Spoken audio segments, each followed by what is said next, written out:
Receita Federal vai suspender 10 milhões de CPFs e CNPJs, meu amigo. Será que o seu aí tá na reta? Em apenas um dia, Nvidia perde mais do que um McDonald's em valor de mercado. É mole? Não é uma unidade do McDonald's, não. Todas do mundo, você entendeu, né? Livro bege do Banco Central americano indica aumento do declínio da economia dos Estados Unidos. Petróleo cai, mas a Petrobras não deve baixar o preço da gasolina tão cedo. BlackRock vende Azul e use Minas. Aneel revisa o aumento na conta de luz. Novo ETF de criptomoeda começa a ser negociado na B3 essa semana e você só fica sabendo de tudo isso e muito mais agora no seu Jornal do Investidor. Boa noite! A gente fica aqui discutindo se o Brasil tá bem, tá ruim, uma polarização danada. Vamos ver o que os gringos estão falando da gente? Ou melhor, né? Será que eles estão acreditando tanto aqui no nosso país a ponto de colocar as verdinhas deles aqui na Bolsa Brasileira? Olha só, em um relatório enviado aos clientes ontem, os analistas do Bank of America mantiveram as recomendações de ações brasileiras em seu portfólio para a América Latina. Eles citam uma visão construtiva para a atividade econômica e também para os valuations das empresas. Eles dizem que eles gostam dos bancos aqui brazucas e que estão também otimistas com a força do consumo. E também reforçaram que os fundamentos são relativamente fortes. No relatório, eles também acrescentaram que os valuations continuam descontados, gringo falando que a bolsa está barata, e que as nossas empresas continuam a ter recuperação dos lucros. Os analistas pontuaram ainda que estão na expectativa que o Federal Reserve, que é o Banco Central americano, vai fazer, o que ele vai fazer com a taxa de juros. Se cortar, isso é um ponto positivo para os mercados latino-americanos. Embora eles reforçaram, né, fatores locais também são muito importantes. E só tem um detalhe, no caso específico da Vale, os analistas do Bank of America, né, rebaixaram essas ações por conta de uma perspectiva mais fraca para a China, que é uma clientaça da empresa. E quando a gente faz vídeo aqui sobre a Bolsa Brasileira, tem um montão de especialistas nos comentários dizendo que quem investe no Brasil é louco. Então os gringos piraram de vez.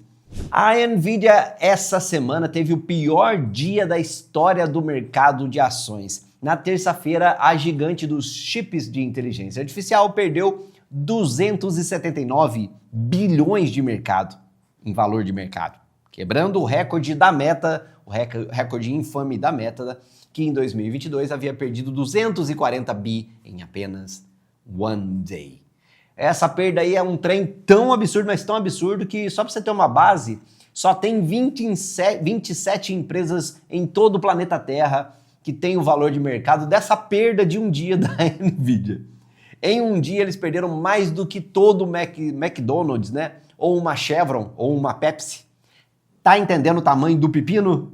Tem país inteiro que não tem isso de PIB. Olha aí, ó, se a gente colocar Uruguai, Paraguai, Nepal, se a gente somar tudo isso, tá bem longe desse PIB.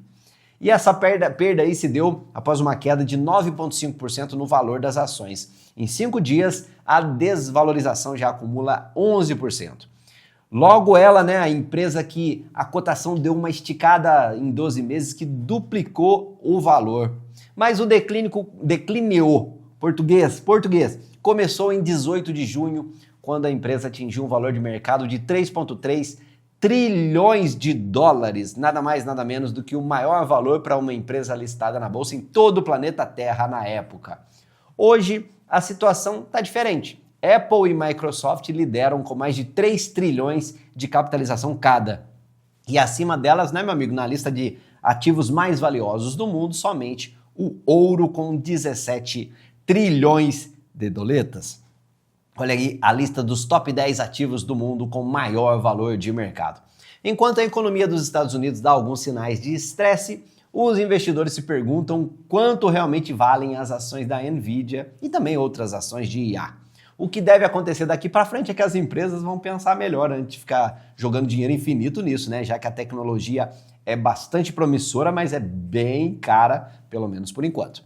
A Microsoft, que apostou alto na IA, caiu 12% desde o seu pico mais recente, no começo de julho.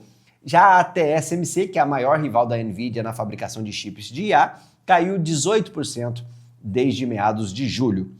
Me conta aí, o que você acha do investimento em empresas de IA? Vale a pena ou é sorte quem investiu lá no começo, lá no hype? E você sabe a BlackRock, aquela gestora de investimentos que é famosérrima e é a maior do mundo? Então, né? Ela se desfez das ações da Azul e agora sua participação na empresa caiu para aproximadamente 4,7%.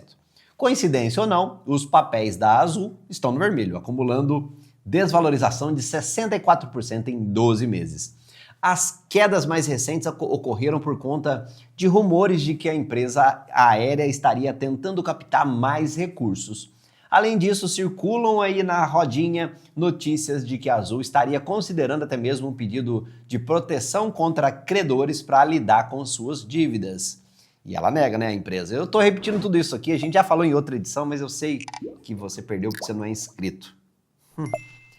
A S&P Global Ratings cortou a classificação de crédito da Azul de B- para CC+, com perspectiva negativa.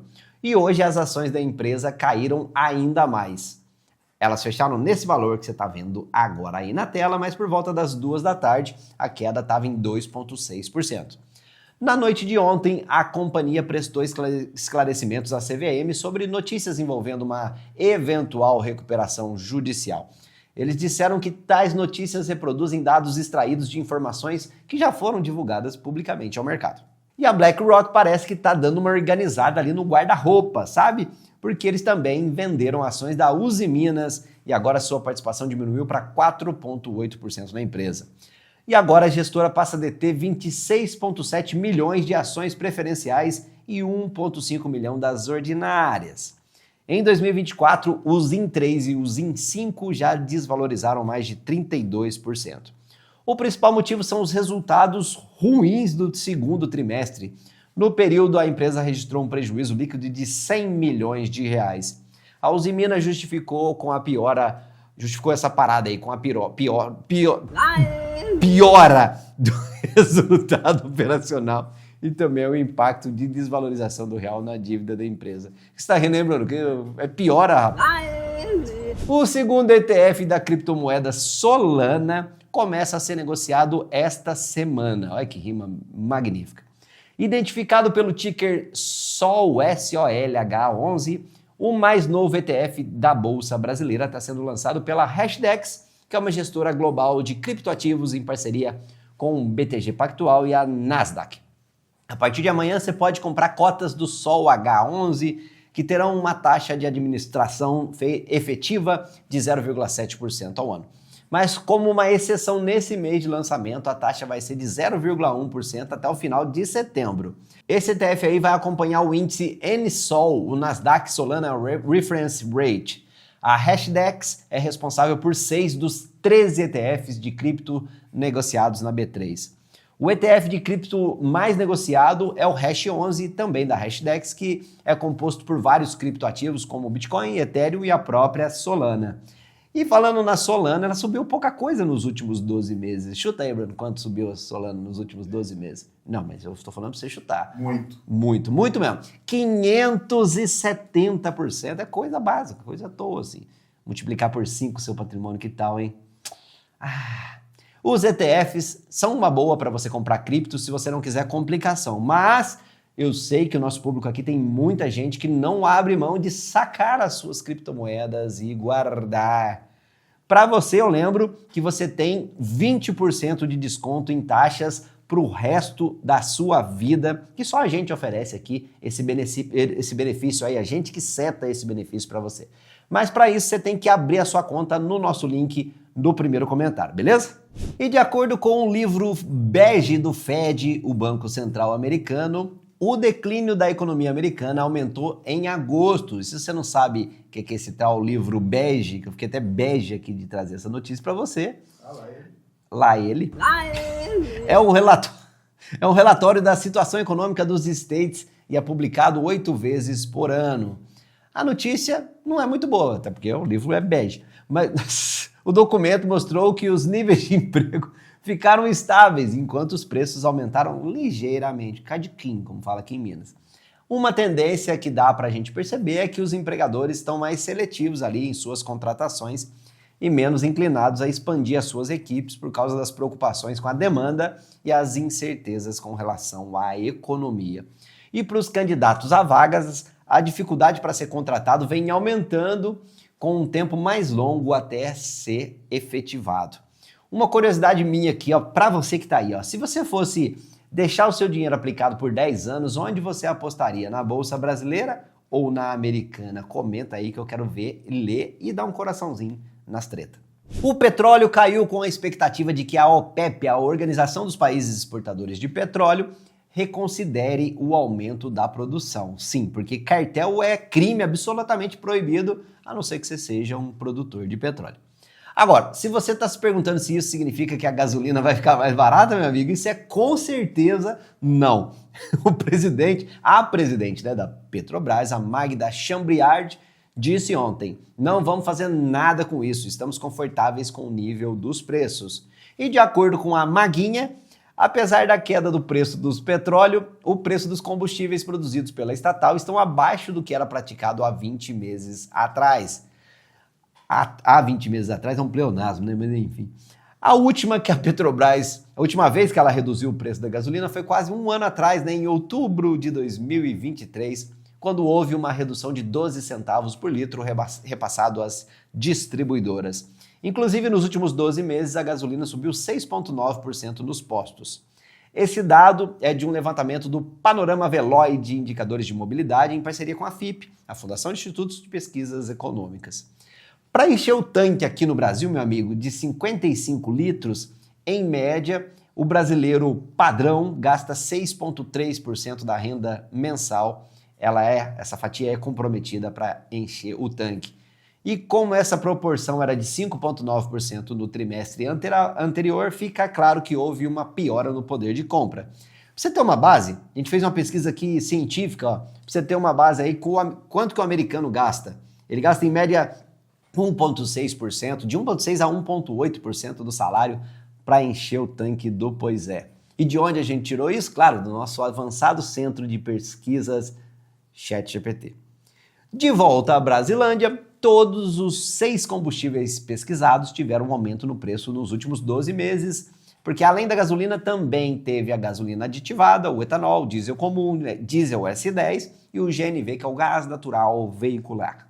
Agora, uma notícia boa para quem usa energia elétrica, ou seja, para todo mundo que gosta de banho e não é maluco de tomar banho gelado e nem tem aquecimento e tem ar-condicionado também. Enfim, vai impactar você.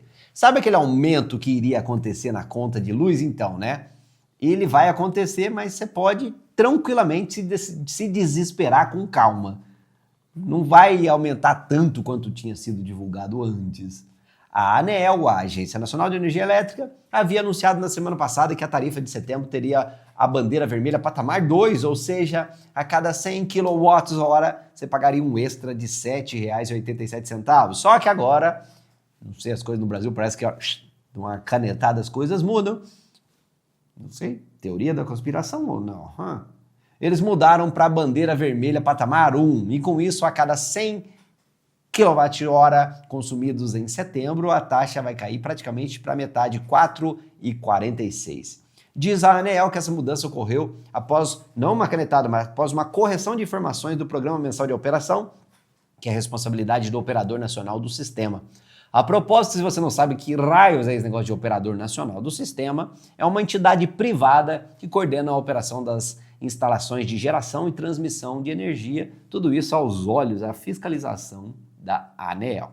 E atenção, mais de 10 milhões de contribuintes, incluindo pessoas físicas e jurídicas, estão na pendenga com a Receita Federal.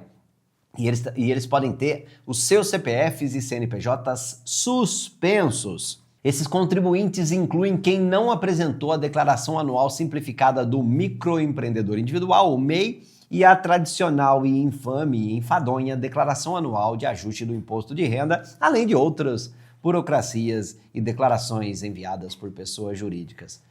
Não é necessário você ir para uma unidade da Receita Federal para regularizar sua situação fiscal, não. Basta você acessar o portal ECAC e utilizar a opção Consulta Pendências Situação Fiscal. A regularização é automática, a não ser que haja alguma inconsistência mais séria que você anda aprontando, hein? Quem tem o CPF suspenso fica impedido de emitir passaporte, tomar cargo público, abrir conta bancária, entra um monte de outra coisa que você não vai conseguir fazer de jeito nenhum. Não se esquece, se inscreve nesse canal aqui, rapaz, para você não perder nenhuma edição do nosso jornal. E comenta bastante, manda um montão de comentário para ajudar o nosso trabalho por aqui, tá bom? Valeu, tudo de bom? Boa noite.